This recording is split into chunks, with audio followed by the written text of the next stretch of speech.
ఈరోజు కథ వచ్చేసి పులి నక్క కుందేలు కథ. కథలోనికి ప్రవేశిద్దాం రండి. ఒకప్పుడు దట్టమైన అడవిలో విక్రాంత్ అనే శక్తివంతమైన పులిరాజు ఉండేవాడు.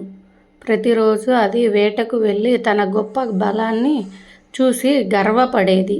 ఒకరోజు విక్రాంత్ రాజు ఎంత వెతికినా దానికి వేట దొరకలేదు. ఆకలితో చిరాకుతో అది ఒక పెద్ద వృక్షం కింద పడుకొని నిట్టూర్చింది. అప్పుడే చతుర అనే తెలివైన నక్క అటుగా వచ్చింది. పులిరాజును చూసి గర్వంగా ఇలా అంది, మహారాజా, మీరు ఎందుకు ఇలా బాధపడుతున్నారు? నేను మీకు ఏదైనా ఆహారం తెస్తాను. చతుర వెంటనే అడవిలోకి వెళ్ళి అమాయకమైన చిన్న కుందేలు శశిని చూసింది. నక్క నవ్వుతూ శశి దగ్గరికి వెళ్ళింది. నక్క కుందేలుతో అంది, శశి రా, పులిరాజు నిన్ను కలవాలనుకుంటున్నారు. నీకు ఒక గొప్ప బహుమతి ఇస్తారంట. భయంతో వణుకుతూనే శశి పులి దగ్గరకు వెళ్ళింది. పులి దాన్ని తినడానికి సిద్ధమవుతుండగా కుందేలు మెల్లగా అంది, మహారాజా, ఒక చిన్న విషయం చెబుతాను.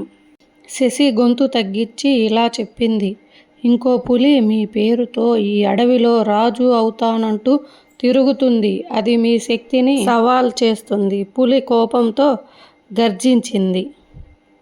ఎక్కడ ఉంది ఆ పులి అని విక్రాంత్ అడగ్గా శశి అంది, నాతో రండి. అది పులిని అడవి నడిబొడ్డున ఉన్న ఒక పురాతన బావి దగ్గరకు తీసుకువెళ్ళింది. బావి లోపల చూసిన పులికి దాని ప్రతిబింబం నీటిలో కనిపించింది. ఇదే ఆ దుష్ట పులి అనుకొని తన శత్రువును నాశనం చేయడానికి బావిలోనికి గట్టిగా దూకింది.